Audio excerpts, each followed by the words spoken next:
हम बानी 17 बलमुआ 23 साल के।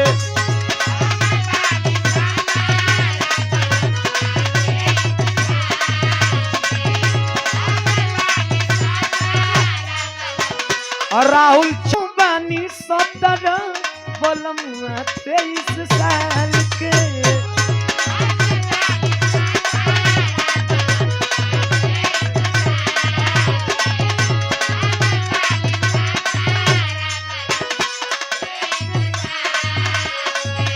भौजी रे जवनिया राखी खतरे में डाल के।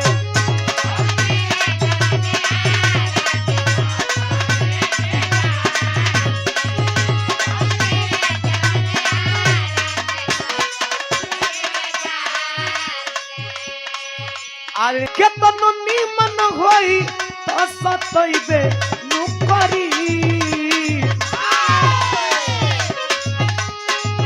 केतनो निमन होई त सतइबे नुकरी।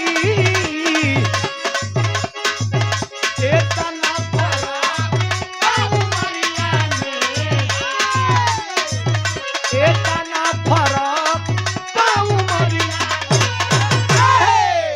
अरे कमरिया कब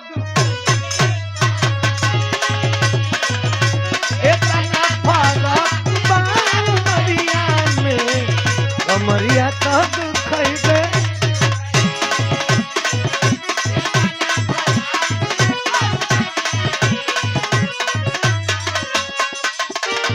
समान को ध्यान बा।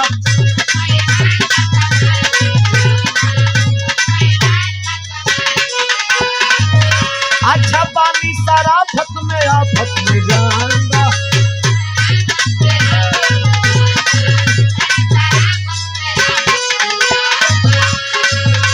लड़का कहता एक तो बाटे डिमांड कोई ग्रामर, एक तो बाटे डिमांड कोई ग्रामर। छुआ देना कमर की हो जाई अमर। छुआ देना कमर की।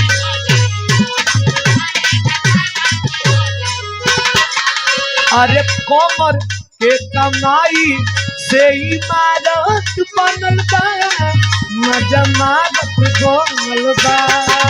अरे कमर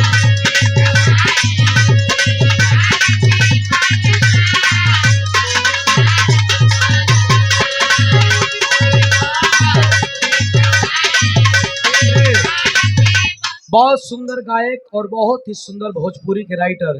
एक गाना इनकर लिखल हमरा आवाज में बड़ा हिट कैले, बड़ा वायरल भइल।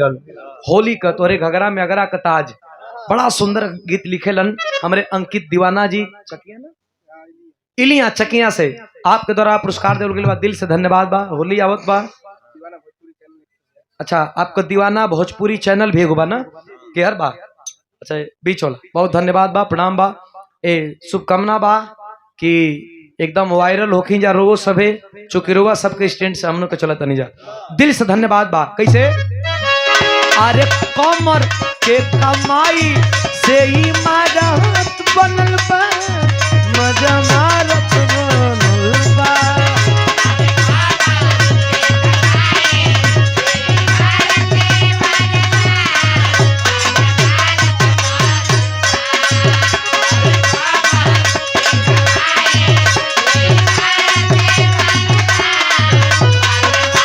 लड़किया कहतिया सरोज जी अमरेला में खेला तो सब करेला, हई झरेला से के नाही लव करेला।